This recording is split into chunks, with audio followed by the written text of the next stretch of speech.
ॐ नमो भगवते वासुदेवाय। ॐ नमो भगवते वासुदेवाय।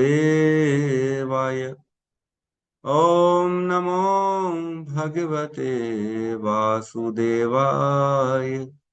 यः स्वानुभावम् अखिलं श्रुतिसारमेकम् आध्यात्मदीपम् अतितीर्षितां तमोऽन्धम् संसारिणां करुणयः पुराणगुह्यम् तं व्याससूनम् उपयामि गुरुं मुनीनां।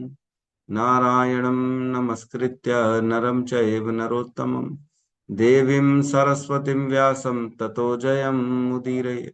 श्रवणतां स्वकथा कृष्णा पुण्यश्रवणकीर्तिनः हृदयन्तस्तो हि अभद्राणि विदुनोति सुहृतसताम्। नष्टप्रायेषु अभद्रेषु नित्यं भागवत सेवया भगवती उत्तम श्लोके भक्तिर्भवती नैष्टिकी। श्रवणतः श्रद्धया नित्यं गृणतश्च स्वचेष्टितं कालेन नातिदीर्घेण भगवान् विशते हृदि। कृष्णाय वासुदेवाय देवकी नंदनाय च नंदगोपकुमाराय गोविन्दाय नमो नमः।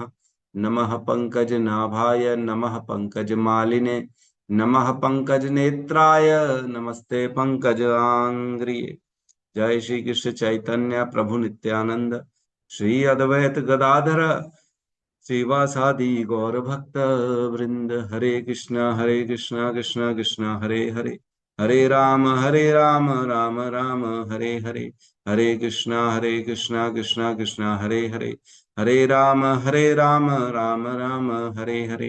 हरे कृष्ण कृष्ण कृष्ण हरे हरे हरे राम राम राम हरे हरे।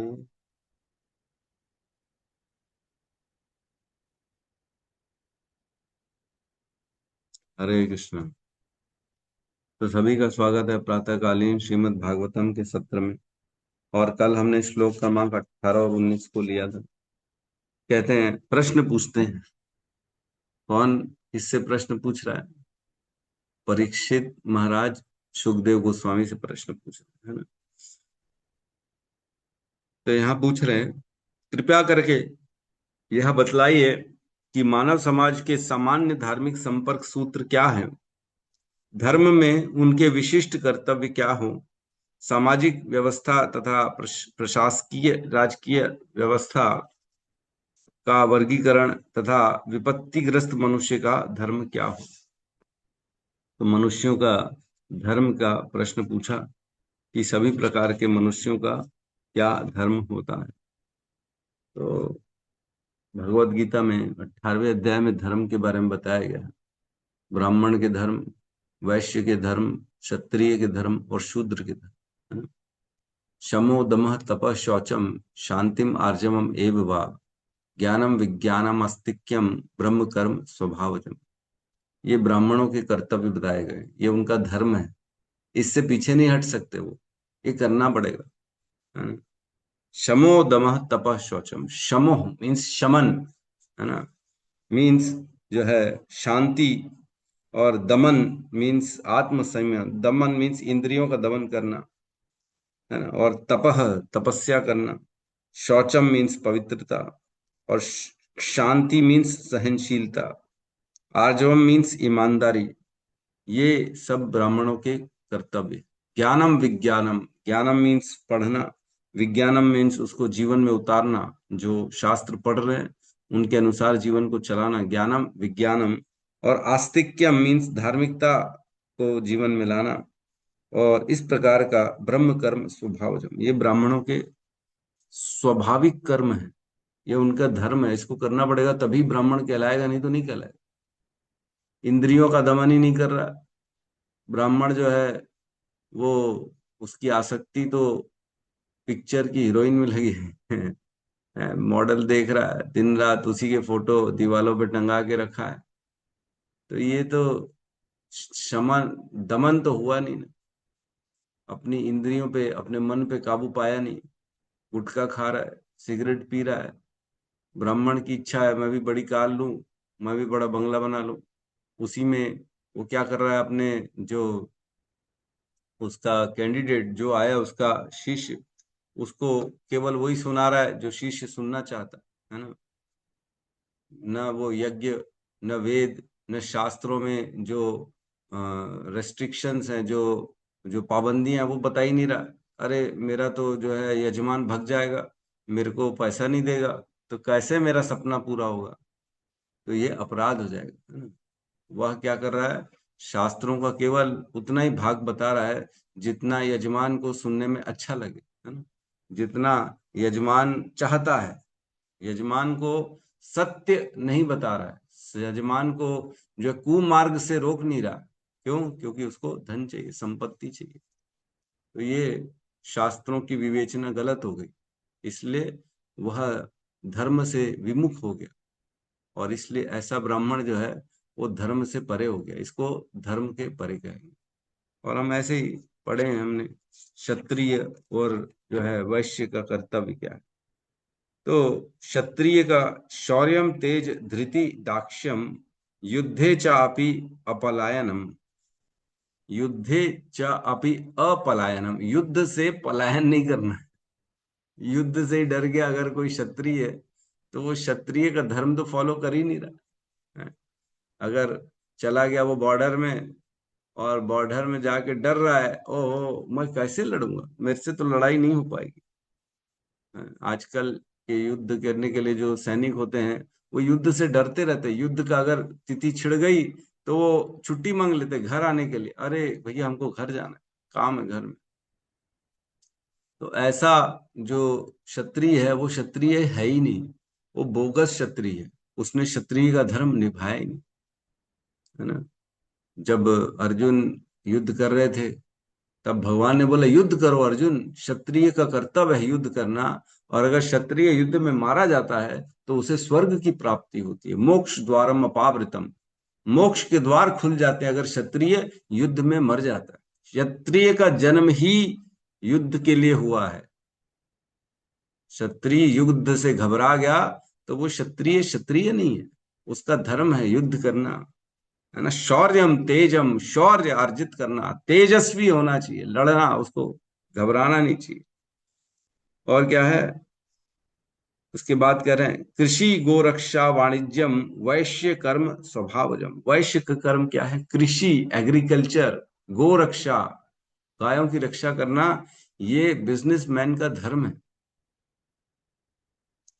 आजकल तो गाय को काटने का बिजनेस चालू कर दिया, उल्टा ही हो गया। जो जिसकी रक्षा करने के लिए जिम्मेदारी थी, वो उसी का भक्षण कर रहा है ना। वही जो काम मना किया गया वही काम कर रहा है बेसिकली।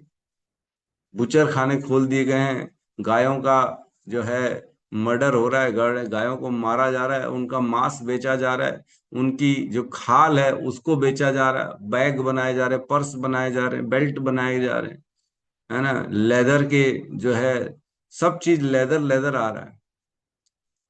लेदर जो खरीद रहा है वो बेसिकली जो है अधर्म कर रहा है।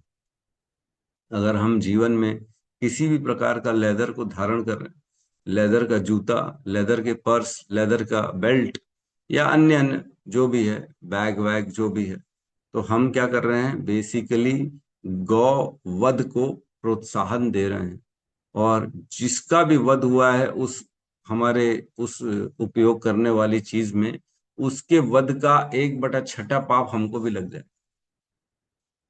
तो जीवन में किसी भी प्रकार का कोई भी चमड़ा इस्तेमाल ना करें, ये विनती है।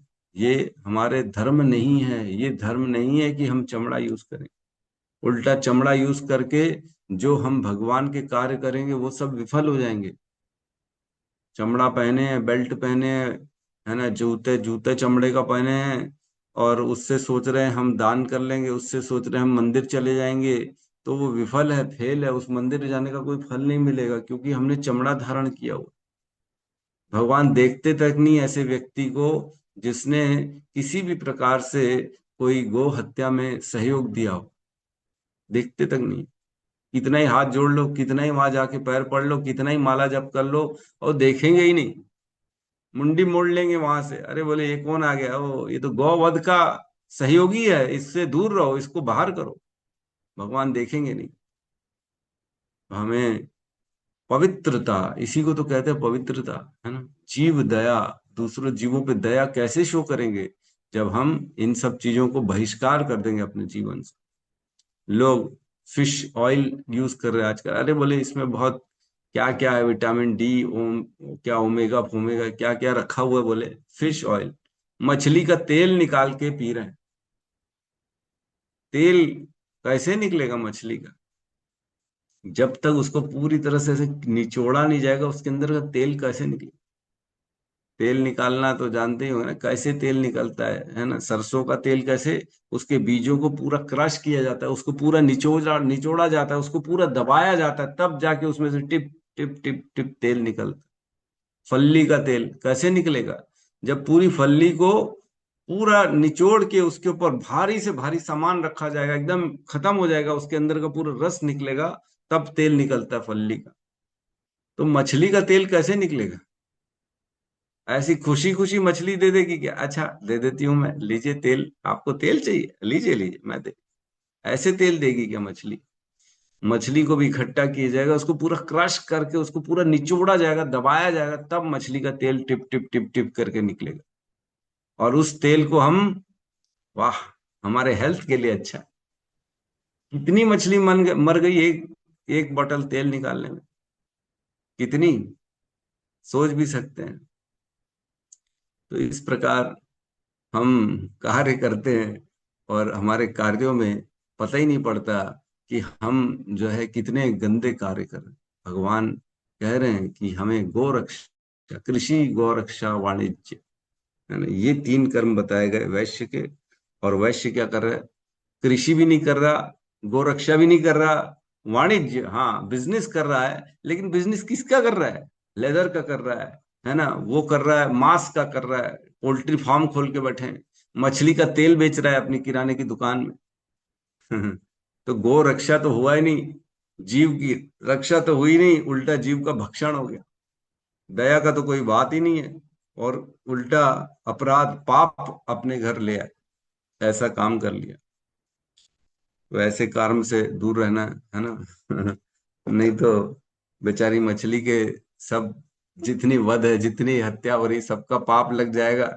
बाद में गए यमराज जी के पास, पता पड़ा यमराज जी के बैठे, अरे तुमको तो घोर नर्क में जाना पड़ेगा। अरे बोले मैंने तो माला करी थी, मैंने तो भगवान के मंदिर इधर गया था दर्शन करने। चित्रगुप्त बोलेंगे तो तुम मछली का तेल क्यों पिए।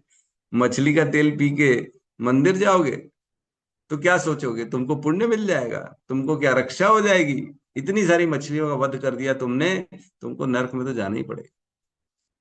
ओहो, ओहो, बोले क्या गलती कर दी। प्रभु जी बताते थे भी थे क्लास में, कभी सुना नहीं, मैं तो क्लास गया ही नहीं।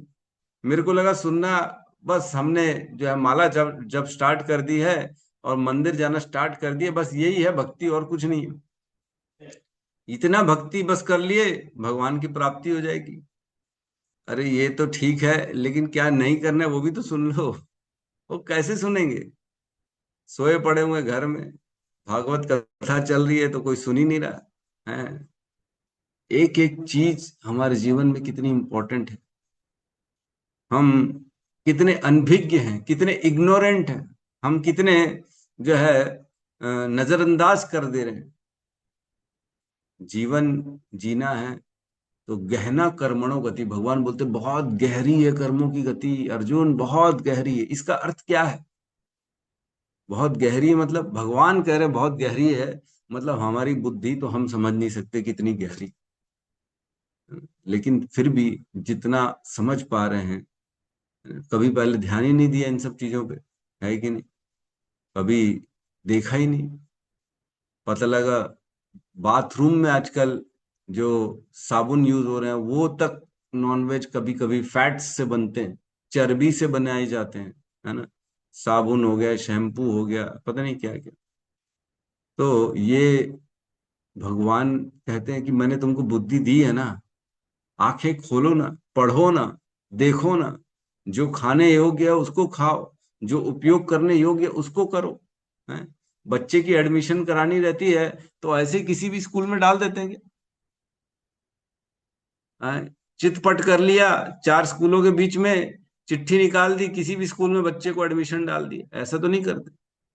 बच्चे की शादी करनी रहती है तो कितना बार लड़का लड़की को देखते हैं, उसका घर का पता करेंगे, उसका चरित्र पता करेंगे, उसका व्यापार पता करेंगे, उसके पास कितना पैसा है वो पता करेंगे, कौन सा जॉब कर रहा है, कौन सी कंपनी में है, कितने साल से चल रहा है, कहीं कोई गड़बड़ तो नहीं करी है। सब पता करते कि नहीं करते? क्यों करते हैं? कर दो शादी, कर दो एडमिशन कहीं पे भी, किसी भी स्कूल में। नहीं, माता पिता पूरा दिमाग लगाएंगे, समय लगाएंगे, पता करेंगे। नहीं नहीं, पता करो जी, पता करो। ऐसे ही कहीं पे भी बच्चा थोड़ी हम दे देंगे, कहीं पे भी एडमिशन थोड़ी करा देंगे। ढंग का स्कूल होना चाहिए, टीचर ढंग के होने चाहिए। तो जब इतना दिमाग लगा रहे हो टीचर में, इतना दिमाग लगा रहे हो बच्चे की शादी में, अपने सेवन, अपना उपयोग, अपना उपभोग करने की वस्तु में दिमाग नहीं लगाएंगे? कुछ भी खा लोगे, कुछ भी पी लोगे, कुछ भी इस्तेमाल कर लोगे, तब बोलते हैं अरे प्रभु हम क्या कर सकते हैं, जो बाजार में मिलता है हम तो उसको खा लेते हैं, हम तो उसी को पी लेते हैं। तब दिमाग कहाँ गया है? जल्दी जल्दी करो बेटा, 6 3 होएगा 6। अरे बेटा हमारे इसमें तो व्यक्ति अपना दिमाग जो है वो घर में रख देता है, जब भोग की बारी आती है, भोग करना है, तब दिमाग नहीं चलाता। बोले प्रभु पूरा संसार में तो सब डुप्लीकेट मिल रहा है ना, क्या करे प्रभु? खाना है, जीना है, तो कुछ ना कुछ तो नेगेटिविटी आ ही जाएगी। एक बार मेरे मित्र से बात चल रही थी, मैं बोला दिमाग लगाओ ना अपना, बुद्धि लगाओ ना। दवाई खाते हो तो 4 बार डॉक्टर के पास पूछते हो काय की दवाई है, इससे क्या फर्क पड़ेगा, ये खाऊं कि नहीं खाऊं, इसके क्या नेगेटिव है। बाकी संसार में तुम कुछ भी खा पी रहे हो, उसमें नहीं देख रहे हो। तो बहस करते हैं मेरे से, बोलता है कि आप जो भी खा रहे हो, जितना भी खा रहे हो, सब में कुछ ना कुछ गलत है, कितना अपने आप को संभाल लो। मतलब जितना हो सकेगा उतना संभाल लूंगा, जितनी मेरी बुद्धि काम करेगी, जितना मेरे में सामर्थ्य है उतना संभालूंगा मैं। मेरे सामर्थ्य के परे की बात है तो मैं उसमें कुछ नहीं कर सकता, लेकिन सामर्थ्य जितना दिया है भगवान ने, जितनी बुद्धि दी है उसका इस्तेमाल तो करेंगे, कि आंख मूंद के गड्ढे में कूद जाएंगे? नहीं कूदेंगे ना। तो इसी प्रकार हमें, हमारा कर्तव्य है खुद भी जागृत हों और अन्यों को भी जागृत करें। खुद भी जब हम अपना आचरण ऐसा रखेंगे तो हमारे पे आश्रित जितने लोग हैं उनका भी आचरण ऐसा हो जाए। हमें ही आंख मूंद के कुछ भी खा रहे हैं, है ना, बेल्ट पहन रहे हैं, कुछ भी लेदर का। मैं खास एक मेरे जो है ना, एक शोरूम है, वहां जाता हूँ बेल्ट के लिए, और वहां पे जो पीयूसी मेक बेल्ट होता है उसको खरीद। प्लास्टिक का बेल्ट आता है और लेदर के, दो तरह के आते हैं, तो जो पीयूसी वाला होता है उसको खास पहना जाता है, लेदर का नहीं पहना जाता। तो इस तरह से हम अपनी बुद्धि का यूज कर सकते हैं ना। लिखा तो है, सब तो बताया है। जो खा रहे हो उसमें पढ़ लो एक बार, क्या लिखा है, किस किस से बना है। चिप्स खाना है तो पढ़ लिया, ऑनियन गार्लिक तो नहीं है, अगर है तो मत खाओ, उसमें क्या। दूसरा उठा लो, जिसमें नहीं है उसको खा लो, उसमें क्या प्रॉब्लम। कोई ऐसी, हमने कोई प्रबंध एकदम ऐसा तो नहीं लिखा है कि नहीं नहीं आप कुछ भी नहीं खाओगे, कुछ भी नहीं पढ़ोगे, ऐसा तो नहीं है। केवल जो निषेधात्मक वस्तुएं हैं उससे अपने आप को दूर करने से क्या होगा, व्यक्ति अपने जीवन को शुद्ध पवित्र रख पाएगा। अन्यथा छोटे छोटे कर्म करते करते हम पाप इकट्ठे करते चले जाएंगे, हमारी भक्ति, हमारे माला का कोई फर्क नहीं पड़ेगा अगर हम इस तरह का उपयोग करेंगे कोई भी सामान।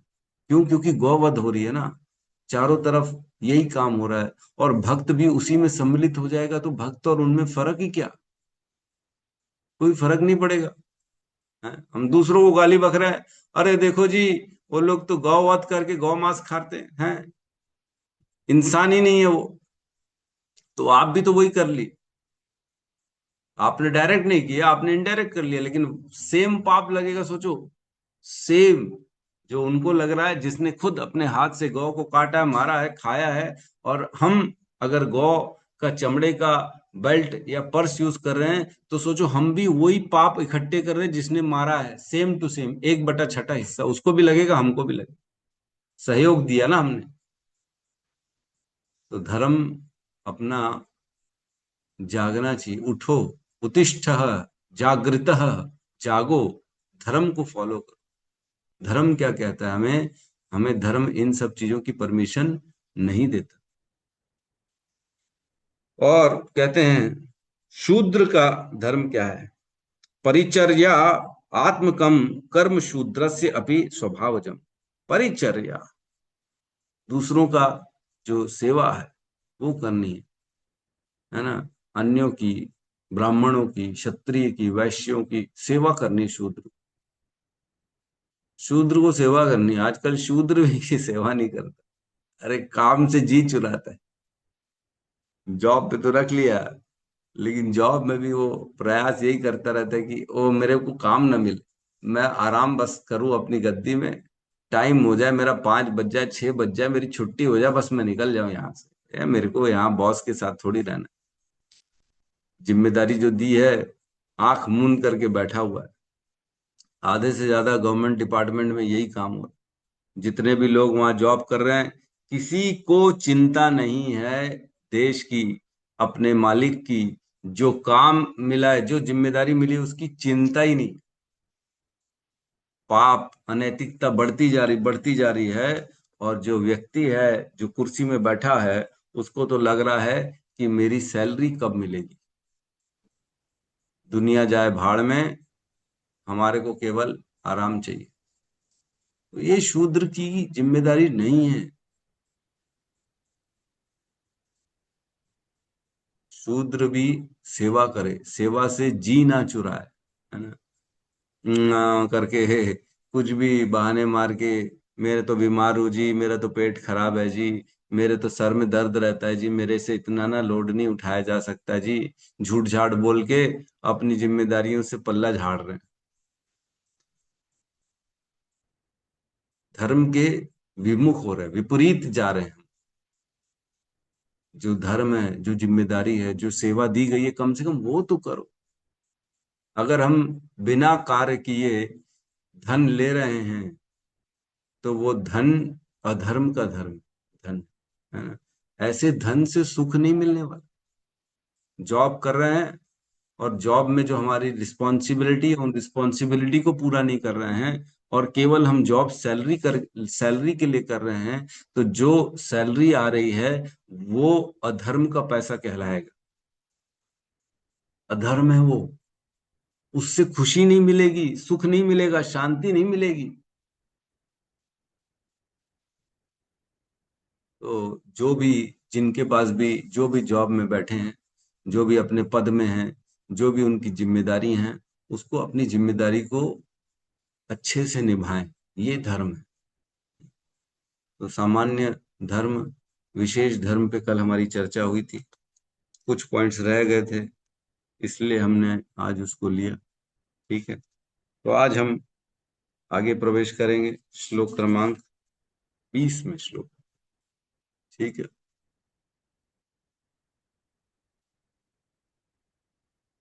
श्लोक क्रमांक 20 को शेयर करते हैं। बहुत ही सुंदर श्लोक है।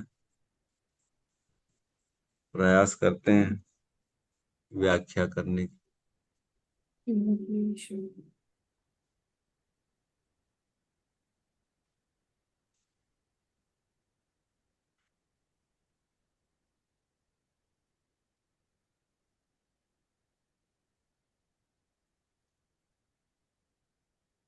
क्लियर है? सबको दिखाई दे रहा है? जी जी प्रभु जी। प्रभु। श्लोक क्रमांक 20, अध्याय 8, स्कंद 2। साथ में दोहराएंगे।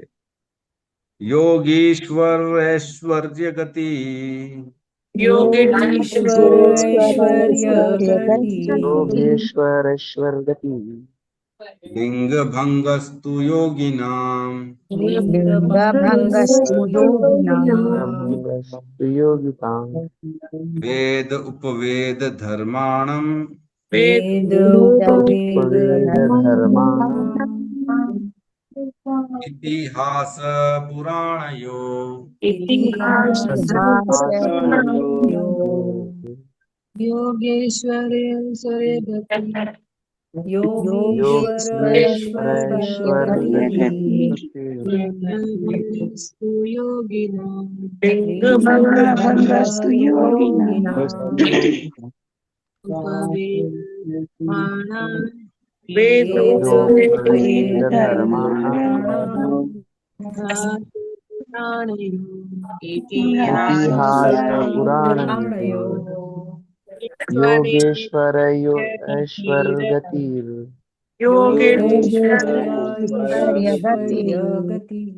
लिङ्गभगस्तु योगिनाम् लिङ्गभङ्गस्तु योगिनाम् वेदोपवेदधर्माणाम् वेदोपवेदधर्माणाम् इतिहासपुराणयो इतिहासपुराणयो योगेश्वरे सर्वगतिर्लिङ्ग योगेश्वरेश्वर्यगतिर्लिङ्ग योगिनाम लिङ्गस्तु योगिनाम वेदोपवेदधर्माणाम् इतिहासपुराणयो इतिहासपुराणयो अनुवाद। महान योगियों के ऐश्वर्य क्या हैं और उनकी अंतिम गति क्या है? पूर्ण योगी किस प्रकार सूक्ष्म शरीर से विरक्त होते हैं? इतिहास की शाखाओं तथा पूरक पुराणों सहित वैदिक साहित्य का मूलभूत ज्ञान क्या है? ओम ज्ञानतिमिरन्धस्य ज्ञानाञ्जनशलाकया चक्षुरुन्मीलितं येन तस्मै श्री गुरुवे नमः। श्री चैतन्य मनोभीष्टं स्थापितं येन भूतले स्वयं रूपः कदा मह्यं ददाति स्वपदान्तिकम्। वन्देऽहं श्रीगुरु श्रीयुतपदकमलं श्रीगुरून् वैष्णवांश्च श्रीरूपं सागरजातं सहगण रघुनाथान्वितं तं सजीवं साद्वैतं सावधूतं परिजनसहितं कृष्ण चैतन्य देवं श्री राधा कृष्ण पादान् सहगण ललिता श्री विशाखान्वितांश्च। हे कृष्ण करुणा सिंधु दीन बंधु जगतपते गोपेश गोपिका कांत राधा कांत नमस्तुते। तप्त कांचन गौरांगी राधे वृंदावनेश्वरी वृषभानुसुते देवी प्रणमामि हरिप्रिये। वाञ्छाकल्पतरोभश्च कृपा सिन्धुभ्य एव च पतितानां पावनेभ्यो वैष्णवेभ्यो नमो नमः। नमो विष्णुपादाय कृष्णपृष्ठाय भूतले श्रीमते भक्तिवेदांत स्वामीति नामिने। नमस्ते सारस्वते देवे गौरवाणी प्रचारिणे निर्विशेष शून्यवादी पाश्चात्य देशतारिणे। जय श्री कृष्ण चैतन्य प्रभु नित्यानंद श्री अद्वैत गदाधर श्रीवासादि गौर भक्त वृंद। हरे कृष्णा कृष्णा कृष्णा हरे हरे हरे राम राम राम हरे हरे। बहुत सुंदर श्लोक है। यहाँ पे करें योग ईश्वर ऐश्वर्य गति, है ना। योगेश्वर तो योगेश्वर जनरली शिव जी को भी कहा जाता है, लेकिन यहाँ पे योग ईश्वर का अर्थ है समस्त योग में लगे जो हैं, योगों के ईश्वर जो हैं, और ऐसे लोगों के ऐश्वर्य का वर्णन करो, है ना। महान योगियों के ऐश्वर्य क्या है और गति, उनकी गति क्या है, कहाँ जाते हैं वो लोग। ऐसे योगी जन जो अलग अलग प्रकार के योग करते हैं, योग सिद्धियां जिनको हासिल हैं और ज्ञान योग, ध्यान योग, कर्म योग में लगे हुए हैं, है ना। मिश्रित योग होते हैं बहुत सारे। इन सभी योगियों में उनकी गति क्या होती है, ऐसे योगियों को उनका ऐश्वर्य बताओ, उनकी गति बताओ। गति मीन्स किस स्थान को जाते हैं वो। और लिंग भंगस्तु योगी नाम, और ऐसे योगी जिन्होंने अपना सूक्ष्म शरीर त्याग दिया। लिंग मीन्स सूक्ष्म शरीर। लिंग भंगस्तु, लिंग जब छूट जाता है, लिंग से दूर हो जाता है, विरक्त हो जाती है। लिंग मीन्स सूक्ष्म शरीर। एक होता है स्थूल शरीर और एक होता है सूक्ष्म शरीर। स्थूल शरीर किससे बनता है? 5 जो महाभूत होते हैं उनसे हमारा सूक्ष्म शरीर बनता है, और जो सूक्ष्म जो है मन बुद्धि अहंकार, उससे सूक्ष्म बनता है, और 5 जो है उनसे जो है क्या कहते हैं, महाभूत, उनसे जो है 5 महाभूत से स्थूल शरीर बनता है। भूमि, गगन, वायु, अग्नि और जल, इनसे जो बन रहा है वो हमारा स्थूल शरीर बन रहा है। और जो सूक्ष्म शरीर है वो बनता है मन, बुद्धि, अहंकार। हमने पढ़ा हुआ है, स्थूल शरीर बाहर है, अंदर सूक्ष्म शरीर है और उसके अंदर आत्मा है ना। इस प्रकार से हमारा ये बना हुआ ढांचा। तो लिंग भंगस्तु योगी नाम, योगी जो होते हैं जिन्होंने अपने सूक्ष्म शरीर को भी त्याग दिया है, ऐसे योगियों की क्या गति होती है ना। तो गति दोनों के साथ आएगी, योग ईश्वर ऐश्वर्य के साथ भी गति आ जाएगा, और लिंग भंगस्तु योगी नाम, दोनों के साथ उनकी गति बताइए, क्या गति में वो लोग जाते हैं, मतलब उनका डेस्टिनेशन क्या है, कहाँ पहुंचते हैं वो बेसिकली। और वेद उपवेद धर्माणम, वेद और उपवेद है ना, वेदों में क्या वर्णन है और उपवेद में क्या वर्णन है, ये धर्माणम और धर्म शास्त्र जो है इनमें क्या लिखा है, मतलब वेद उपवेद जो धर्म संबंधित हैं उनके बारे में बताइए। धर्म की क्या व्याख्या की गई है उनमें, ये बताइए। और इतिहास पुराणयो, इतिहासों और पुराणों में मूलभूत क्या ज्ञान छिपा है वो बताइए हमारे को। तो ये प्रश्न पूछ रहे परीक्षित महाराज। क्या हम सपने में भी ऐसे प्रश्न पूछ सकते हैं? हम तो ये पूछेंगे, प्रभु आलू गुंडा चटनी कहाँ अच्छी मिलेगी प्रभु।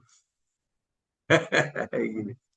प्रभु बहुत भूख लग रही प्रभु, या कौन सा स्थान है जहां आराम से बैठा जाए बढ़िया और आराम किया जाए, कहाँ जाया जाए प्रभु घूमने के लिए। प्रभु कहाँ का दूध शुद्ध है प्रभु, दूध ही नहीं मिल रहा है प्रभु, डुप्लीकेट दूध मिल रहा है।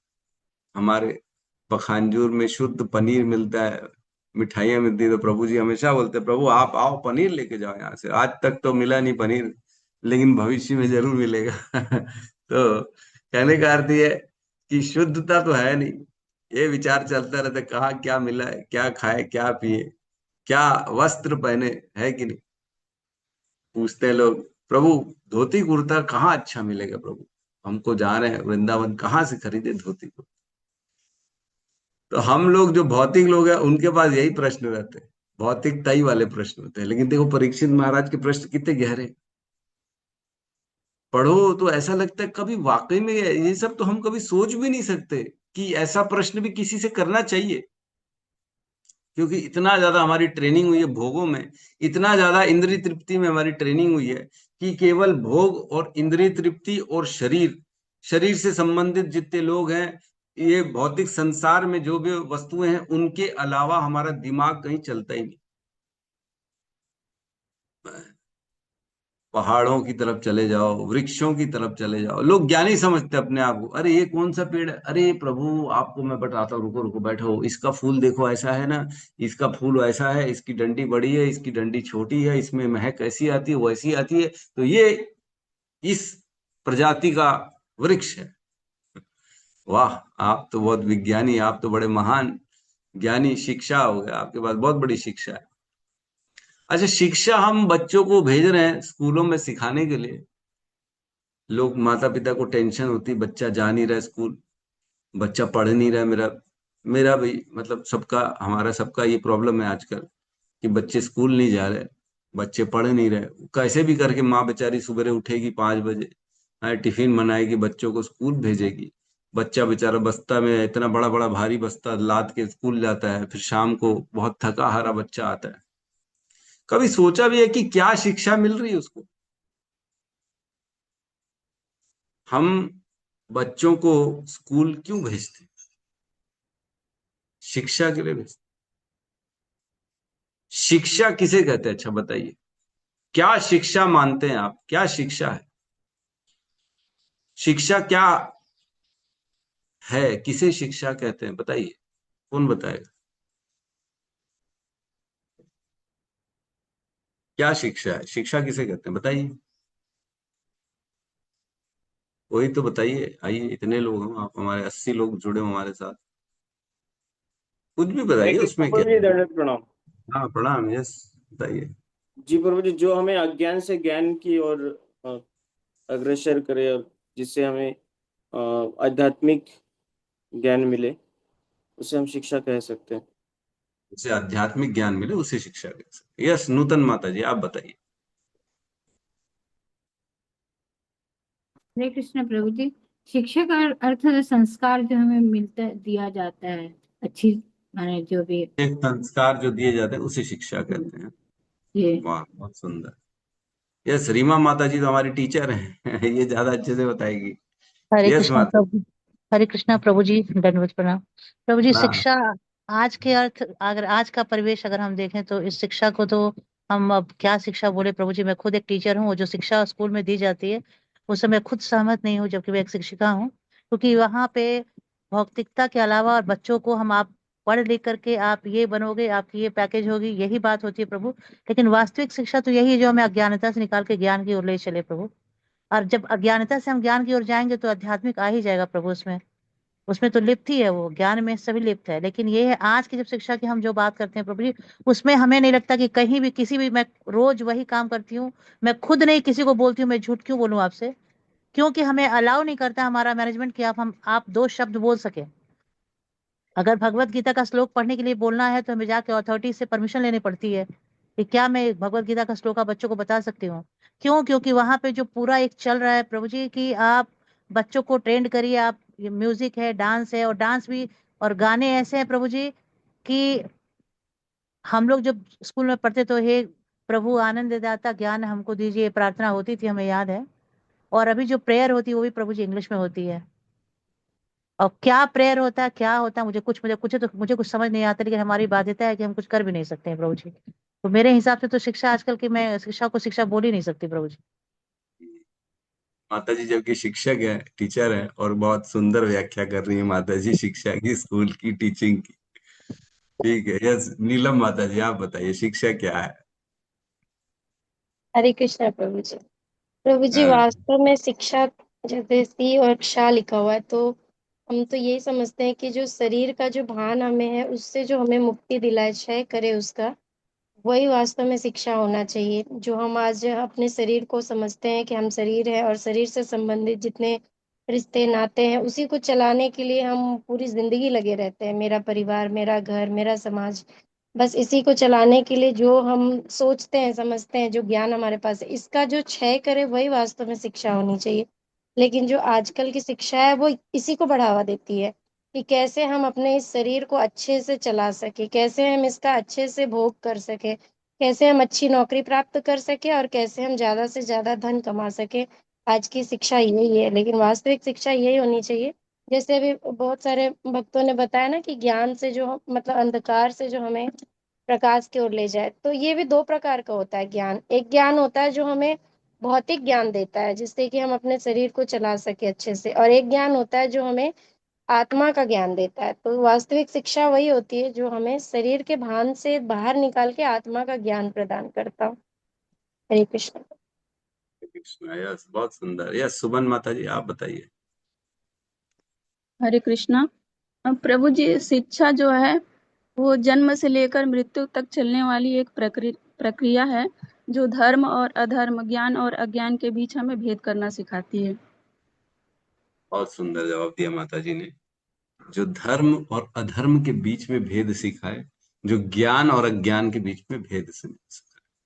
तो आज बहुत लोगों ने शिक्षा का डेफिनेशन, शिक्षा क्या है बताया, लेकिन ये क्लियर हो गया कि आज की डेट में जो हम माता पिता जो बेचारे बच्चों पे इतना समय दे रहे हैं, इतना प्रयास करे, स्कूल जाए, होमवर्क करे, मार्क्स लाए, अरे कहीं कहीं तो ऐसा हो जाता है बेचारा बच्चा जो है वो पिछले साल की तुलना में 2-3 रैंक कम ला दिया है ना, परसेंटेज कम आ गए, तो घर में लड़ाई हो जाती है, अरे इसका मार्क्स कम कैसे हो गया, इसका परसेंटेज कम कैसे हो गया, ये पढ़ाई कम कैसे कर दिया, इसके तो मार्क्स ज्यादा आने चाहिए।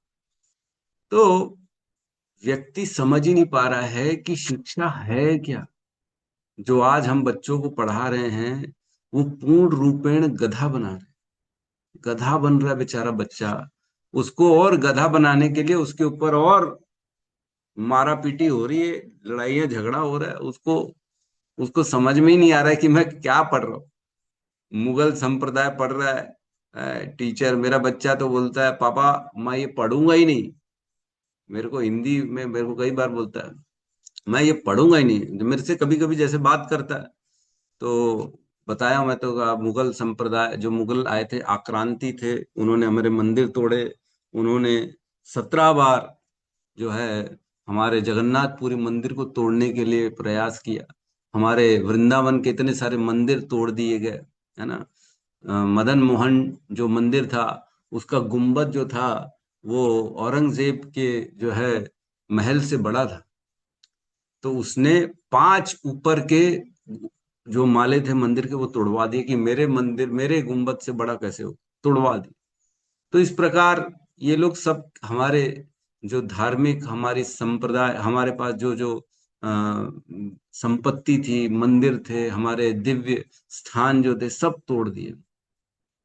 और अब हम स्कूल में उनकी बढ़ाई सुन रहे हैं, कैसे उन्होंने इतने शक्तिशाली थे, उन्होंने ये किया वो किया। सब झूठ है। मैं बोल दिया मेरे बच्चे को, ये सब झूठ, तुमको बेवकूफ बनाया जा रहा है और कुछ नहीं। तो बोलता है मैं पढ़ूंगा नहीं, और पढ़ता ही नहीं वो सब कभी पढ़ता ही नहीं, बोलता है मैं पढ़ूंगा नहीं। ठीक है मत पढ़।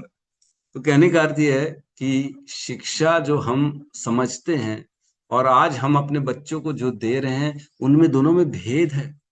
जो देना चाहिए वो दे नहीं रहे, जो नहीं देना चाहिए वो दे रहे हैं, और उसके लिए पैसा भी खर्चा कर रहे हैं, श्रम भी कर रहे हैं, मेहनत भी कर रही है माताएं बेचारी, सुबह सुबह उठ के टिफिन बना के देती। और पा क्या रहा है बच्चा? सब भौतिकतावादी पा रहा है। केवल कैसे मेहनत की जाए, कैसे अपनी इंद्रियों की तुष्टि की जाए, कैसे अपने मन की इच्छा को पूरा किया जाए, कैसे दूसरों को जलाया जाए, कैसे दूसरों को नीचा दिखाया जाए, कैसे मैं अपने और शरीर की देखभाल करूं, कैसे और स्वस्थ बनूं, अच्छा बनूं, हेल्दी बनूं, यही सिखाया जाता है। एक वर्ड भी नहीं है पूरी शिक्षा में इंद्रिय दमन, इंद्रिय कंट्रोल, जिसे सेंस कंट्रोल कहते हैं, इंद्रिय निग्रह, एक वर्ड नहीं मिले। आत्मा के बारे में कहीं कोई ज्ञान नहीं, है ना। मृत्यु के बाद का कहीं कोई ज्ञान नहीं है। धर्म अधर्म का कोई ज्ञान नहीं है, है ना। कर्म कर्तव्य का कोई ज्ञान नहीं है। तो ये शिक्षा है ही नहीं, बेसिकली गधा बना रहे हैं हम अपने बच्चों को। सच बात ये, जब तक हमारे पूर्व जो हमारे गुरु आचार्य गुरुकुल चलते थे, मंदिरों में पहले गुरुकुल होते थे, सभी मंदिर जो थे वो शिक्षा के केंद्र थे। वहां पे वेदों का, भागवत पुराणों का, जो है अन्य अन्य हमारे इतिहास जो पुराण चल रहे हैं उनकी शिक्षाएं बच्चों को दी जाती थी, संस्कार डेवलप किए जाते थे उनके अंदर।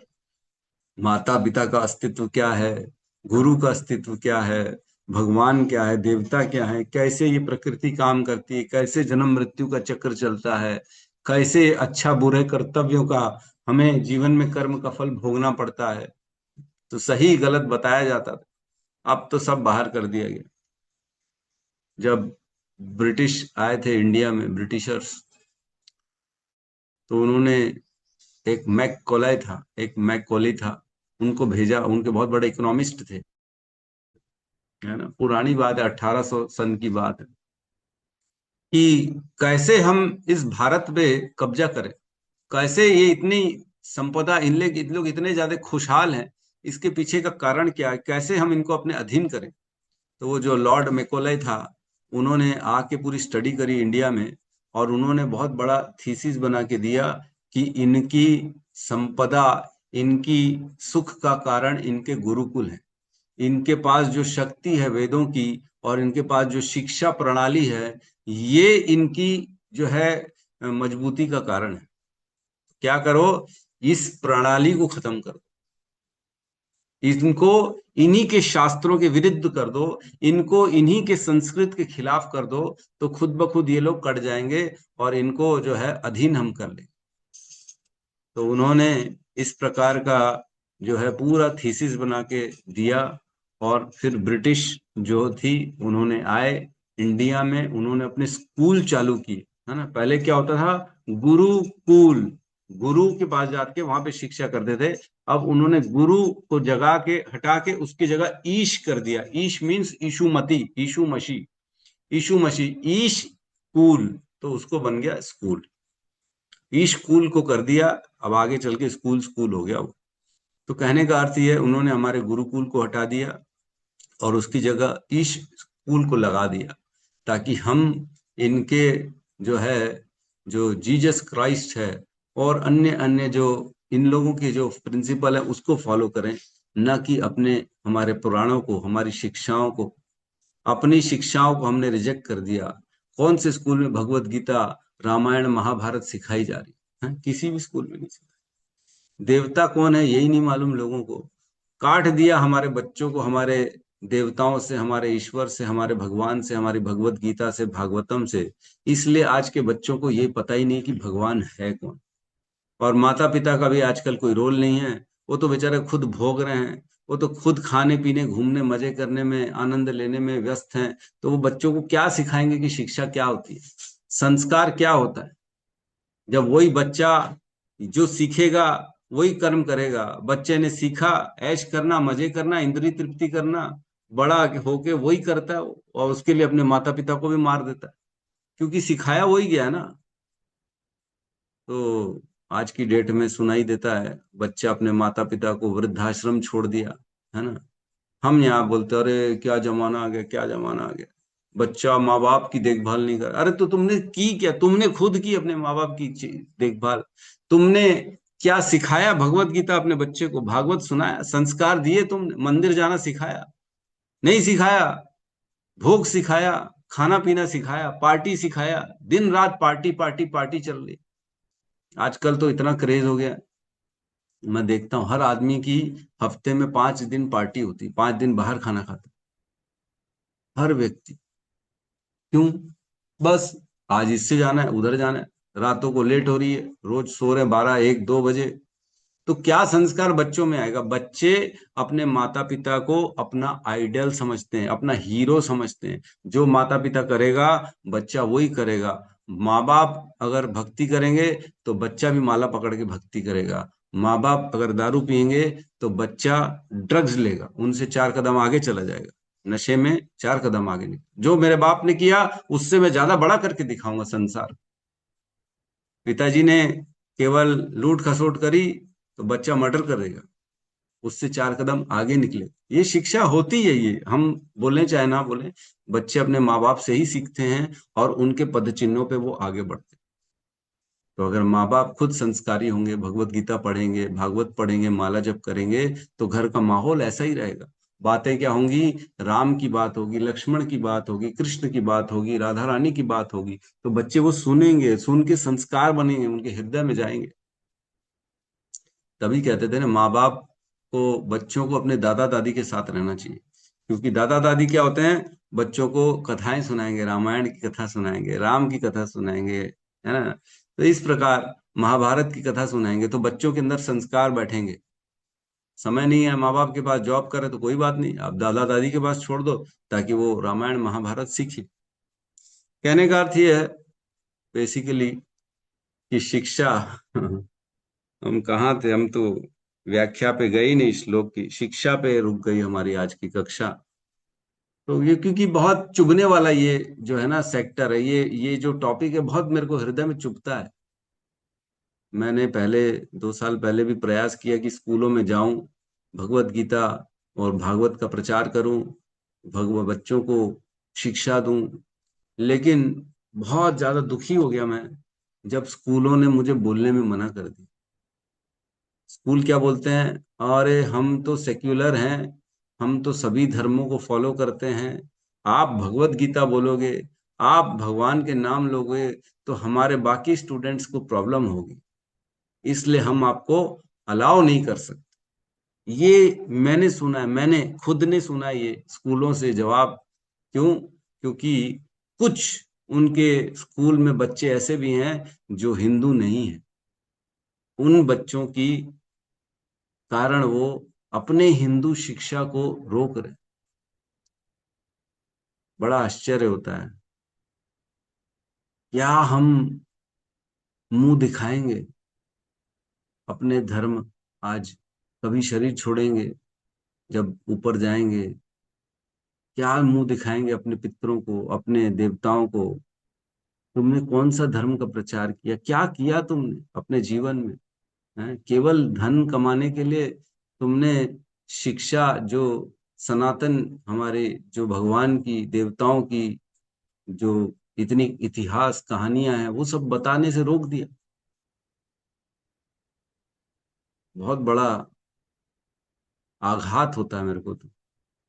पहले तो हम भी भोग में लगे हुए थे, लेकिन इस तरह का विचार कभी नहीं किया हमने कि हम अपनी धार्मिक शिक्षाएं, अपने संस्कार को बच्चों को ना दें। नहीं, ऐसा तो नहीं था। शुरू से मेरा इंटरेस्ट था भगवत गीता में, लेकिन प्रचार को रोक देना, नाम, भगवान का नाम नहीं ले सकते, स्कूल वाले बोलते आप कृष्ण का नाम नहीं ले सकते, आप हरे कृष्ण महामंत्र नहीं बोल सकते स्कूल में।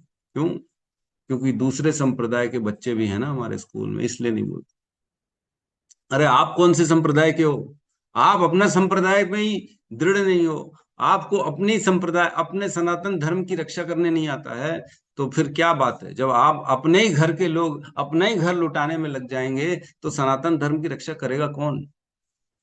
खुद सनातन धर्म के व्यक्ति, खुद वो उसकी रक्षा नहीं कर रहे हैं, उसका लालन पोषण नहीं कर रहे हैं, तो दूसरे करेंगे क्या? सनातन धर्म की कौन करेगा? हम ही हिंदू होके अपने धर्म की रक्षा नहीं कर रहे, अपने धर्म का प्रचार नहीं कर रहे हैं, अपने धर्म को ऊंचा नहीं दिखा रहे हैं, है ना, उसको नीचा कर दे रहे, छुप रहे हैं, लोगों को चुप कर रहे हैं, नहीं बोलने दिया जा रहा है। धर्म रक्षति रक्षितः, धर्म की अगर हम रक्षा करेंगे तो एक दिन धर्म भी हमारी रक्षा करेगा, लेकिन अगर हम ही धर्म की रक्षा नहीं करेंगे तो एक दिन ये धर्म भी हमारी रक्षा नहीं करेगा। फिर बोलेंगे कि क्या मिला ऐसे धर्म में आके, क्योंकि आपने ही नहीं किया कुछ धर्म की, तो धर्म आपके लिए क्या करेगा? ये तो क्लियर है ना, न्यूटन ने लॉ निकाला ना, every action is equal and opposite reaction. आज आप धर्म के लिए कुछ करो तो कल धर्म भी आपकी रक्षा करेगा। मृत्यु के बाद रक्षा होगी अगर हम अपने धर्म का पालन करेंगे। अगर हम धर्म की रक्षा नहीं करेंगे तो हमारी भी कोई रक्षा नहीं होगी, पतन हो जाएगा, नरकों में जाना पड़ेगा। ठीक है, तो हमें शिक्षा पे बहुत ध्यान देना चाहिए, बच्चों पे अपने संप्रदाय, हमारा भगवत गीता भागवतम का ज्ञान देना चाहिए बच्चों को, रोज माला करानी चाहिए। जैसे होमवर्क के लिए डांटते हैं, ट्यूशन के लिए डांटते हैं, स्कूल जाने के लिए डांटते हैं, वैसे ही डांटना चाहिए बच्चे को कि माला क्यों नहीं किया तूने आज। वैसे ही डांटना चाहिए, एक श्लोक क्यों नहीं पढ़ा तूने आज भगवत गीता का। छोड़ स्कूल की बातें, स्कूल का फिजिक्स केमिस्ट्री मैथ्स नहीं पढ़ना है, लेकिन एक भगवत गीता का श्लोक अत्यधिक आवश्यक। कुछ तो प्रसंग महाभारत का, रामायण का सुना दो उनको, बच्चों को। ये हमारा कर्तव्य होना चाहिए, तभी हमारे बच्चे संस्कारी बनेंगे, तभी हम ये जो हमारे हाथ में इतना गोल्डन ट्रेजर है, जो हमारे हाथ में जो इतना अमूल्य धन है, धरोहर है हमारे इस सनातन धर्म की, ये आगे पास ऑन बच्चों को कर पाएंगे। एक्चुअल में यही एक कारण था जिसके कारण मैं प्रचार में आया। मैं यही सोचता था कि धर्म का प्रचार करने के लिए किसी को तो आगे आना पड़ेगा, कोई तो घर छोड़ेगा, किसी को तो निकलना पड़ेगा ना घर से। सब अपने घर में, अपने बच्चों में, अपने परिवार में, अपने भोगों में, अपने धन में, अपने संपत्ति में लगे रहेंगे, तो धर्म का प्रचार करेगा कौन? ये सवाल मेरे को आता था। तब मेरे को लगता था दूसरों को क्या बोलूं, मैं ही कर लेता हूं। फिर मैंने प्रयास किया और आप लोगों के सहयोग से चल रहा है, और इस प्रयास को और तेजी से आगे बढ़ाना है, जाना है संसार में, लोगों के पास मिलना है, लोगों को बताना है हमारे सनातन धर्म के बारे में। इतनी श्रेष्ठ बातें लिखी हुई है हमारे धर्म में, इतनी सुंदर सुंदर व्याख्या दी गई है। जब इसके बारे में हम लोगों को बताएंगे तब तो पता पड़ेगा।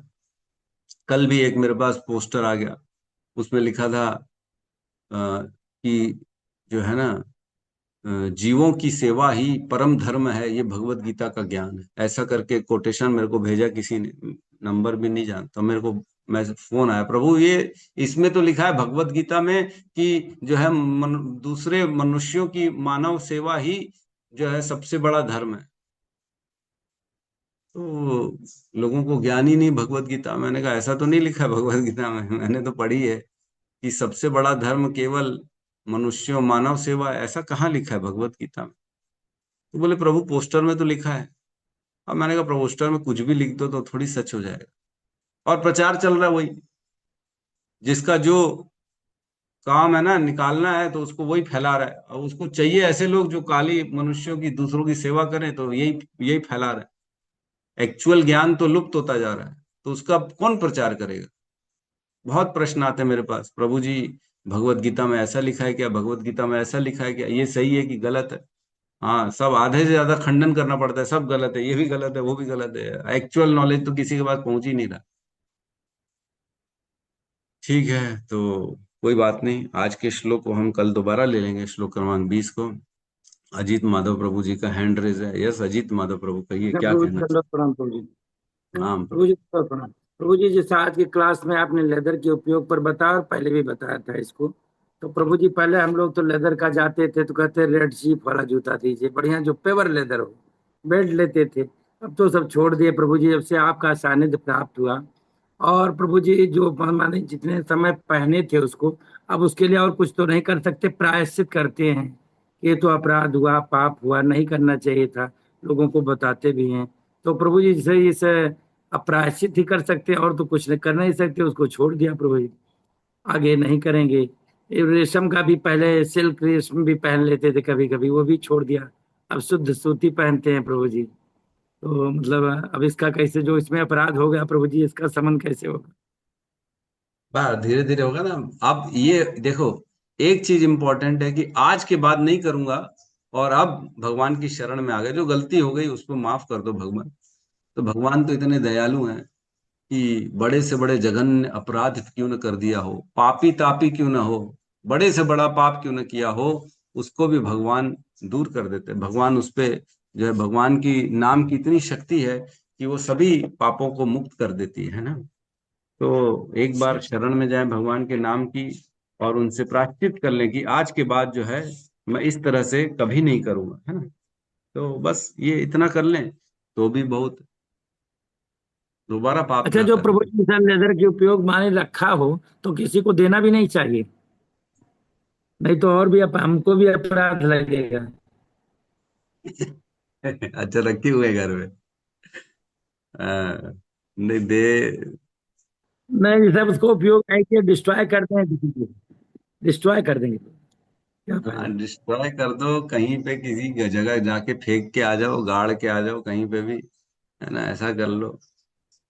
बाकी यूज तो मत करो, दो भी मत, क्योंकि जो यूज करेगा उसको भी जो है कहीं ना कहीं तो सही है।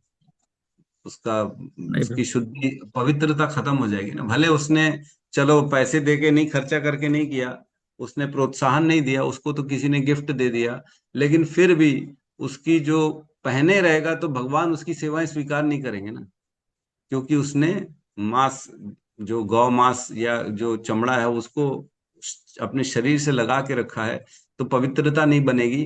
तो ऐसी पवित्र अपवित्र स्थिति में भगवान उसकी सेवा स्वीकार नहीं करेंगे।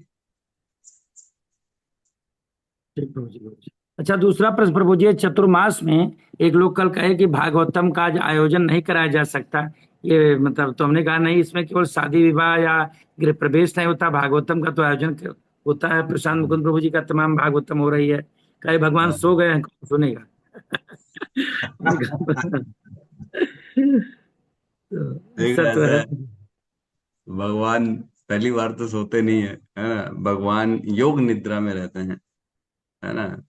जैसे हम सोते हैं वैसे भगवान थोड़ी सो जाते हैं, ऐसा नहीं होता। कार्यकलाप तो सारे चलते रहते हैं, ऐसा थोड़ी कि संसार रुक गया, भगवान ने सोए तो सब बंद हो गया, ऐसा तो नहीं। ठीक है, शुभ मुहूर्त, लगन आदि इत्यादि, गृह प्रवेश के थोड़े से मुहूर्त कम हो जाते हैं इस समय, लेकिन जो भागवत है वो तो अमलम पुराण है ना, उसमें तो कोई मल है ही नहीं, वो तो खुद इतना बड़ा निर्गुण, तमाम गुणों से परे, स्वयं साक्षात भगवान का स्वरूप है।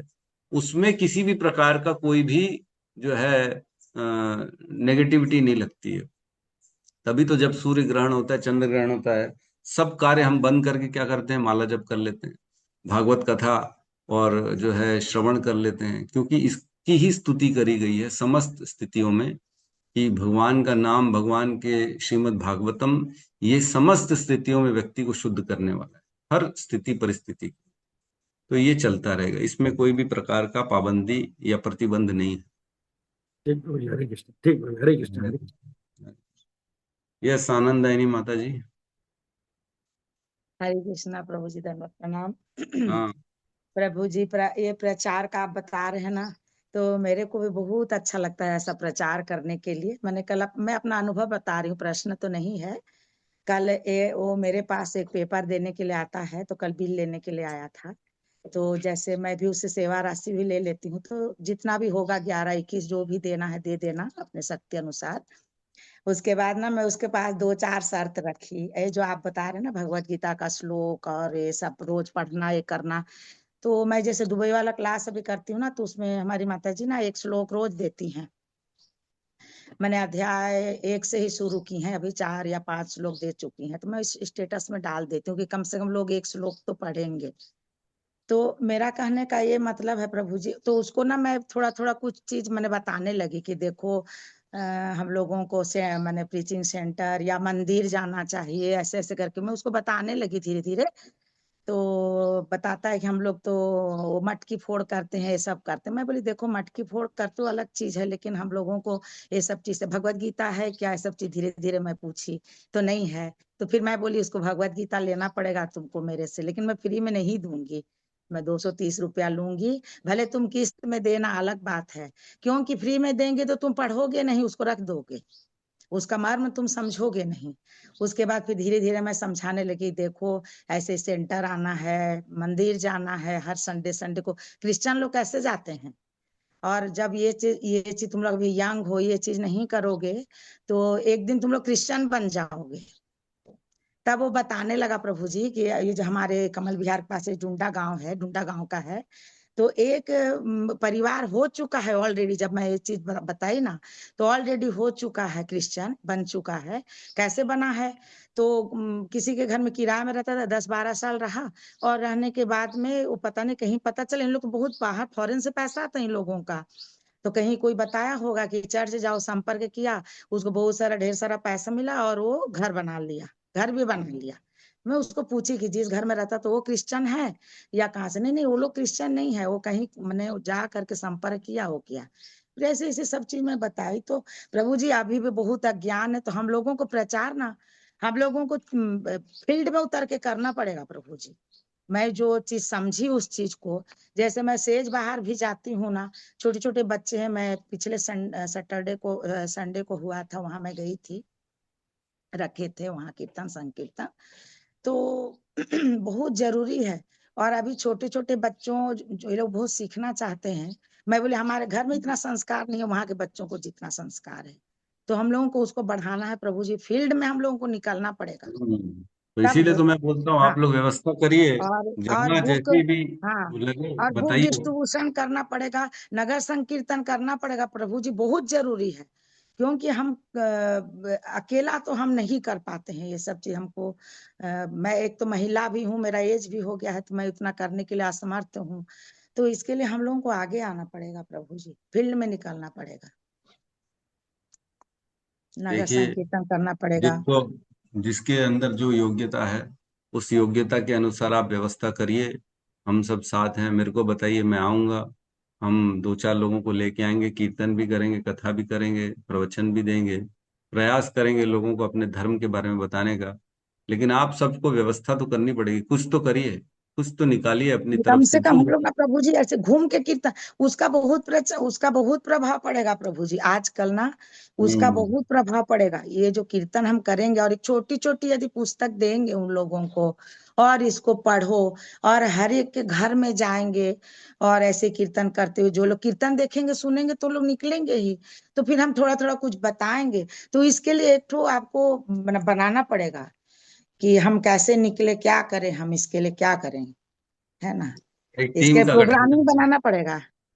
टीम का गठन करते हैं।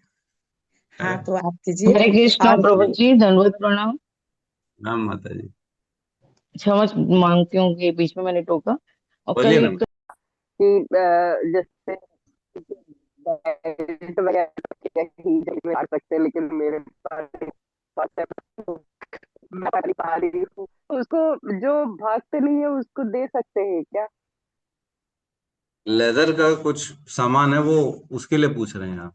हाँ हाँ हाँ, जी आप जी, किसी को पर्स बता के है दे लेदर सकते हैं, का। देखिए, आप किसी को भी बता के दे सकते हैं, देखिए ये चमड़े का है, ये लेदर का है, हाँ मेरे पास है जरूर। अब हम इसको यूज तो नहीं करना चाहते, क्योंकि हमारे जो है ना, मना कर दिया हमारे प्रभु जी ने, इससे हम इस्तेमाल नहीं कर सकते। आपको चाहिए तो आप ले जा सकते हो, मैं तो इसका इस्तेमाल नहीं कर सकती। तो आप ये बता के किसी को भी दे सकते हो, कोई प्रॉब्लम नहीं है ना, ऐसा जी बता जी के दे प्रभु दीजिए, जी, क्या बस प्रॉब्लम। वही पूछना था। और जी, और जो आप कह रहे थे ना कि भगवत गीता का जो ज्ञान हमेशा आता है, तो ये तो सही बात है, पता नहीं कहाँ से आता है। ये पहले भी आता था मैसेज में, और अक्सर यही आता है, कृष्ण कहते हैं, कृष्ण कहते हैं। तो पहले जब तक भगवत गीता नहीं पढ़ी थी तो मुझे लगा कि सही में शायद कृष्ण कहते हैं। अब जब भगवत गीता पढ़ने लगी तो अब मुझे समझ में नहीं आता कि श्री कृष्ण कहाँ कहते हैं, कौन से ऐसे बुक में लिखे रहते हैं कि ये सब चीजें कह रहे हैं। अब वो बहुत ही आश्चर्य है। अभी आप जैसे ही बोले ना कि भगवत गीता में लिखा हुआ है, तो वैसे ही मुझे भी ये लगने लग गया कि सच में कृष्ण कहते हैं। अब इतना आता है तो मुझे लगता है कि कहाँ कृष्ण कहाँ कहते हैं, कोई तो बताए कि कौन से बुक में क्या लिखा है ऐसा। और पता नहीं कैसे इतना ज्यादा कोरिलेट कर देते हैं कि भगवत गीता में यही ज्ञान दिया हुआ है। सब अपने हिसाब से ही सब ज्ञान देने लगते हैं शायद। अब आप ठीक ही कह रहे थे अभी। गुप्त ज्ञान है वो, 19वें अध्याय में आता होगा इन लोगों का ज्ञान। 18वें अध्याय तक तो नहीं है। सच सही है। में ऐसे ही लगने लग गया प्रभु। हरे कृष्ण प्रभु जी, हरे रखना। कृष्ण। यस, मधुनंदनी माता जी। हरे कृष्ण प्रभु जी। प्रभु जी, हरे धर्म के बारे में बता रहे हैं, परीक्षित महाराज पूछ रहे हैं, तो धर्म का वास्तविक अर्थ क्या है? वास्तविक धर्म का अर्थ ये है, धर्मम तो साक्षात भगवत प्रणीतम, धर्म वही है जो भगवान ने कह दिया, वही धर्म है। धर्म ऐसी चीज है जो सदा सदा एक ही रहती, कभी बदलती नहीं। आत्मा का धर्म है कि वो भगवान से अपने संबंध को दोबारा स्थापित करे, जहां से आया है वापस से उसको अपने माता पिता को जानना है। हमारे पिता कृष्ण हैं, और कृष्ण जो कह रहे हैं वो करना, कृष्ण जो बोल रहे हैं वो करना, और वापस कृष्ण की शरण में जाना, यही धर्म है, और कोई धर्म नहीं। धर्मम तो साक्षात भगवत प्रणीतम, धर्म वही है जो भगवान ने घोषित कर दिया, और कोई धर्म नहीं है। तो इसलिए भगवत गीता में सारा धर्म बताया गया है। जैसे अभी हमने ब्राह्मणों का, क्षत्रिय वैश्य शूद्र, इसका बताया कि क्या कर्तव्य है ना। स्वधर्म परो धर्म हमने पढ़ा, हर व्यक्ति का एक स्वधर्म है, एक परो धर्म है। परो धर्म क्या है? भगवान की भक्ति करना, भगवान की शरणागति करना। और स्वधर्म है अपने अपने जो भगवान ने नियुक्त कर दिया है वर्णाश्रम धर्म को निभाना, वो भी धर्म है।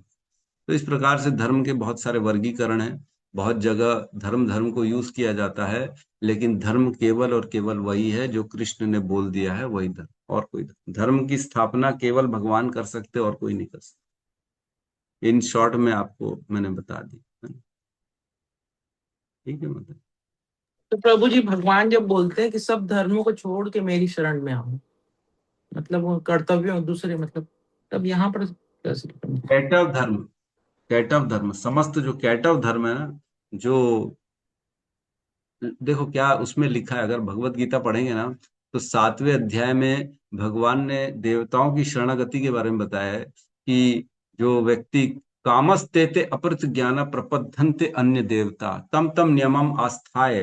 तो भगवान कह रहे काम के कारण व्यक्ति इच्छाओं के कारण देवताओं की शरण में जाता है, और भगवान कह रहे कि मैं उनकी श्रद्धा को उस पर्टिकुलर देवता के ऊपर स्थित कर देता हूं। ठीक है, तो देवताओं की शरण में लोग जा रहे हैं अपनी कामनाओं के कारण। फिर अन्य अन्य जगह भगवान ने भगवत गीता में कहा है कि यज्ञ करना चाहिए, यज्ञ करने से देवता प्रसन्न होते हैं, और देवता प्रसन्न होते हैं और मनुष्यों को फिर उनकी इच्छित वरदान प्रदान कर देते हैं। तो यज्ञ करने के लिए भी भगवान ने स्तुति करी है, कर्म करने के लिए भी भगवान ने बहुत जगह बोला है कि कर्म करना चाहिए, व्यक्ति को बिना कर्म किए व्यक्ति नहीं रह सकता। फिर आगे योगियों के बारे में वर्णन है 6ठे अध्याय में, 8वें अध्याय में, कि कैसे योगी जन अपने प्राण को ऊपर लाते हैं, ब्रह्मरंध्र तक लाते हैं, फिर यहाँ से जिस भी स्थान जाना रहता है वहां जाके छोड़ते हैं। अपनी इंद्रियों को निग्रह सिखाया है, मन को कंट्रोल करना सिखाया है। ये सब भगवान ने धीरे धीरे धीरे धीरे भगवत गीता में सिखाया, और आखिरी में कहते कि सब छोड़ दो, मेरी शरण में आ, है ना। देवताओं के पास जाने की जरूरत नहीं है, यज्ञ करने की जरूरत नहीं है ना, योगी बनने की जरूरत नहीं है, कर्म योगी बनने की जरूरत नहीं है। सब कुछ छोड़ के मेरी शरण में आ जाओ तो मैं तुमको सब पापों से मुक्त। तो भगवान ने सारी कैटेगरी बताई। पहले ये भी बताया कि तुम देवताओं के पास जा सकते हो, तुम यज्ञ कर सकते हो, तुम कर्म कर सकते हो, तुम अपनी जो है ना निष्काम कर्म कर सकते हो, तो सब बताया। ज्ञान योग में जा सकते हो, धर्म ध्यान ध्यान योग में जा सकते हो, अष्टांग योग में जा सकते हो, लेकिन आखिरी में कंक्लूजन बता दिया कि तुम सब छोड़ो और मेरी शरण में। ठीक है। कृष्ण प्रभु जी, और जैसे आपने आज बताया कि शिक्षा का मतलब पूछा आपने, तो शिक्षा का वास्तविक मतलब ये हुआ क्या कि हमारा बौद्धिक विकास? नहीं, शिक्षा का ये वक्त हुआ कि अज्ञान से ज्ञान की ओर जाना। ओम तमसो मा ज्योतिर्गमये मृत्योर्मा अमृतम गमये। और क्या है, एक और बोलते ना ये, तमसो मा ज्योतिर्गमये मृत्योर्मा अमृत गमये, और एक और है। तो बेसिकली ज्ञान क्या है, अंधकार तमोगुण से सतोगुण, तमसोमा ज्योतिर्गम्य, अंधकार से प्रकाश की ओर जाना, मृत्योर्मा अमृत गम्य, जो बार बार मृत्यु हो रही है, अब मृत्यु नहीं अमृत की तरफ, अमृत जहां मरना नहीं है बार बार, उसकी तरफ जाना। तो धर्म हरे अधर्म का कृष्ण। भेद। हाँ, यस, क्या हाँ है। प्रभु जी, ये श्लोका इस तरह से है। अस्तु माँ सद्गमय तमसो माँ ज्योतिर्गमय मृत्योर माँ हाँ, मृतम गमय। हाँ, तो असतोमा सदगम्य, असत से सत की ओर जाना, और तमस से ज्योति की ओर, अंधकार से जो ज्योति की ओर जाना, और मृत्यु से अमृत की ओर जाना। ये बेसिकली शिक्षा है, ये शिक्षा होनी चाहिए। असत से सत, अभी क्या है, सब असत के पीछे बढ़े, जो टेम्पररी है, जो परमानेंट नहीं है, केवल वो चाहिए। तो सत क्या है, जो कभी बदले ना, और बदले ना कौन है, ऐसी चीज आप भी बता सकते पूरे संसार में जो कभी ना बदले, वो कौन है? कृष्ण। और कौन है? और तो कोई नहीं। बाकी तो देवता भी बदल जाते हैं, युग बदल जाते हैं, काल बदल जाता है, सब बदल जाते हैं, लेकिन एक ही चीज है शाश्वत, जो सदा सदा बनी रहती हैं, वो कौन है? कृष्ण। तो उनके पास जाना है हमारे को, यही ज्ञान है, बेसिकली यही शिक्षा है। हरे कृष्ण प्रभु जी, धन्यवाद। हरे कृष्णा। यस, यस, नीलम माता जी। हरे कृष्णा प्रभु जी। प्रभु जी, जैसे एक चीज आपने अभी बताया कि जो चीज हम यूज नहीं कर रहे हैं उसको जब हम दूसरे को देते हैं तो कहीं ना कहीं उससे भी कुछ ना कुछ तो अपराध बन जाता है। तो एक चीज थोड़ा सा मेरे मन में ये डाउट आया कि जो निर्जला एकादशी होती है उसमें मतलब हम जल ग्रहण नहीं तो करते हैं, इसमें लेकिन इसमें इसमें टोक रहा हूं मैं थोड़ा सा। मैंने ऐसा नहीं बोला कि हम जो यूज नहीं कर रहे वो दूसरों को देने से अपराध बन जाता है, मैंने ऐसा नहीं नहीं कहा। मतलब जिससे अपराध बनता है, जैसे चमड़े की चीजें जो है अगर उसको हम्म, उससे जैसे हम यूज करते हैं तो वो अपराध बन रहा है हमसे। मतलब उसको हम्म, नहीं यूज करना चाहिए। कहीं ना कहीं हम उस अपराध, भले हम हम्म, डायरेक्ट नहीं कर रहे पर इनडायरेक्ट रूप से हमारा बन रहा है। तो अगर हम किसी को ऐसे देते हैं तो कहीं ना कहीं उनसे भी इनडायरेक्ट रूप में वो अपराध के थोड़े से भागी बन सकते हैं। तो हमें ऐसा नहीं करना चाहिए। ये मैं समझ गई, मतलब बोल नहीं पाई, लेकिन तो हम्म, जैसे निर्जला एकादशी में जैसे हम लोग जल नहीं पीते हैं, लेकिन हम्म। कहते हैं और जैसे बहुत सारे लोग जो होते हैं वो जल को वितरण करते हैं। तो क्या ये सही होता है करना? संसार तो पाप ही कर रहे हैं। संसार में सब लोग तो यही काम, उटपटांग काम कर रहे हैं, और कर क्या रहे हैं? और वो लोग तो तो नहीं, एकादशी के दिन हमको कभी भी अन्न नहीं देना चाहिए। और देखो, निर्जला एकादशी सब लोग रखते नहीं है बेसिकली, है ना। तो निर्जला इसलिए हम उस दिन जल दे सकते हैं, क्योंकि जिन्होंने नहीं रखी है वो तो जल पिएंगे ना। तो उनके लिए बाध्यता तो नहीं है कि वो भी जल ना पिए, वो भी निर्जला रखे। तो जल देना कोई पाप नहीं है, बेसिकली अपराध नहीं है, लेकिन अन्न देना अपराध है, अन्न देना पाप है। एकादशी के दिन अन्न नहीं दे सकते आप, जल देने में कोई दिक्कत नहीं, वो जल दे सकते। जी प्रभु। और रही बात, जैसे आपने बताया चमड़े का कुछ अगर हम किसी को दे देते हैं, तो अगर आप बता के दे रहे हैं ना कि ये चमड़े का है और मैं यूज नहीं कर रहा हूँ, हमारा कोई इसका उपयोग नहीं, क्योंकि ये चमड़े का है और चमड़े को इस्तेमाल करके गई कोई भी सेवा भगवान स्वीकार नहीं करते हैं, आप ये बता के दे सकते हैं तो ठीक है, उसको क्या दिक्कत। आपने तो सारी चीजें सत्य बता दिया, तो इसमें आपके ऊपर कोई अपराध नहीं आएगा, हम दे सकते हैं, ऐसे में कोई परेशानी। यस और रघुनाथ दास। यस यस प्रभु जी बोलिए माता। एक और चीज यही था प्रभु जी, आपसे बस ये सजेशन लेना था कि जैसे हरे बहुत सारे कृष्ण भक्त प्रभु जी, हैं दंडवत जो, प्रणाम। यस, एक मिनट, माता जी का प्रश्न बचा हुआ है। यस बोलिए माता जी। बहुत सारे भक्त जो है वो आते हैं क्लासेस में, अटेंड भी करते हैं, साल भर 1.5 साल तक लोगों ने क्लास अटेंड किया, सुना भी, लेकिन वो लास्ट में यही बोलते हैं कि ये सब सुनने में तो अच्छा लगता है, यहाँ सुनते हैं तो बहुत अच्छा लगता है, लेकिन इसको हम घर जाके अपने रियल लाइफ में इसको हम अपना नहीं सकते, हम करेंगे वही जो हम करते आ रहे हैं।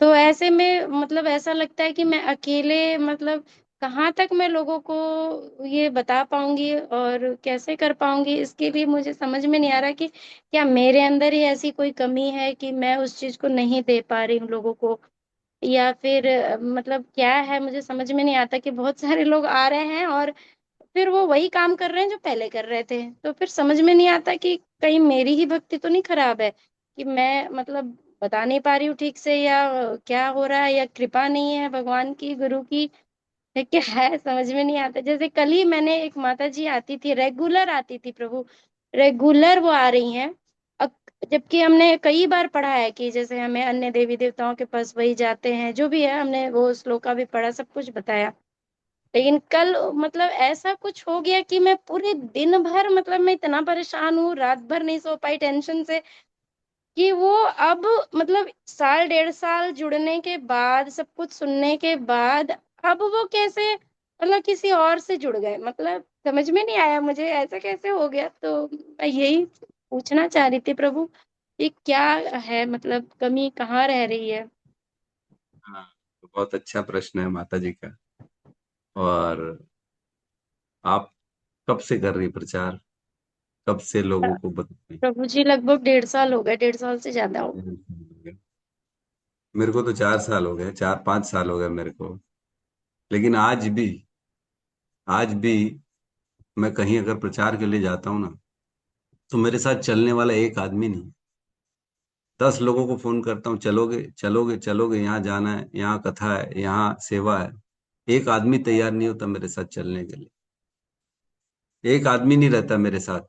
कोई काम किसी को बोलता हूँ तो मेरे को लगता है मैं किसको बोलूं, कौन है, कोई नहीं है मेरे साथ। आज जो सुनते हैं और वो सब कल पता पड़ता है वो तो इधर है, वो तो उधर है, वो तो उधर भी जा रहे हैं, इधर भी जा रहे हैं, उधर भी जा रहे हैं, सब काम कर रहे हैं। ठीक है, सब करो, कोई प्रॉब्लम नहीं है, लेकिन कुछ तो निष्ठा रखनी चाहिए कि नहीं रखनी चाहिए। तो माता जी, ये प्रभु संसार ही लोगों ऐसा को ना यही दिखता है कि हमें कुछ मिले उस चीज से, तो हम उससे जुड़े, जैसे बहुत सारे लोगों ने बता दिया कि अरे इससे जुड़ोगे तो इतने दिन में ये मिल जाएगा, वो मिल जाएगा, तो लोगों को ना वो ज्यादा अट्रैक्शन लगता है कि हाँ यहाँ जुड़ेंगे तो कुछ मिलेगा, बट यहाँ जुड़ेंगे तो कुछ मिलेगा नहीं, बल्कि ये सब छुड़वा देंगे, खुद के जैसे ही बना देंगे हमें भी, तो लोगों को लगता है, जबकि मैंने ऐसे किसी को रेस्ट्रिक्शन नहीं दिया कि तुम ऐसे करो, बस जो लिखा है हम तो वही बताते हैं, वही नहीं, पढ़ते हैं, रेस्ट्रिक्शन देना लेकिन पड़ेगा आपको, रेस्ट्रिक्शन भी देना चाहिए, पूरा ज्ञान भी देना चाहिए। लेकिन और लोगों ठीक को है, पता नहीं कहाँ वो वो लोग देखो अट्रैक्ट हो माता जी, जाते हैं, समझ में नहीं आता। एक्चुअल में क्या है इसमें ना, आपको एक चीज समझना पड़ेगा कि हम अगर किसी से एक्सपेक्ट कर रहे हैं तो गलती हमारी है। नहीं आप प्रभु, एक्सपेक्टेशन एक्सपेक्टेशन कर नहीं रहे है, हो, बस नहीं ये मिलेगा। है कि ये लगता है ना कि प्रभु की सब लोग अच्छे मार्ग पे चले, और ऐसा ना हो कि भटक जाए, और इतने साल जुड़ने के बाद अगर कोई अब भटक। उच्चारण करते हैं, हरे हरे कृष्णा कृष्णा हरे हरे हरे कृष्णा हरे कृष्णा कृष्णा कृष्ण कृष्णा कृष्ण कृष्णा हरे हरे कृष्णा हरे, हरे हरे हरे, हरे हरे राम राम हरे हरे राम राम हरे राम राम हरे राम राम हरे राम हरे हरे हरे। हरे। हरे हरे ग्रंथराज श्रीमद् भागवतम की जय, समस्त भक्त वृंद की जय, जगत गुरु शील प्रभुपाद की जय, पितामह ब्रह्मानंदे हरि हरि बोल। हरे कृष्णा प्रभु जी, कृष्णा दंडवत प्रभु जी, प्रणाम। दंडवत प्रणाम प्रभु जी दंडवत प्रणाम सभी बहुत बहुत हरे धन्यवाद कृष्णा सभी प्रभु जी भक्तों को। दंडवत हरे कृष्ण हरे हरे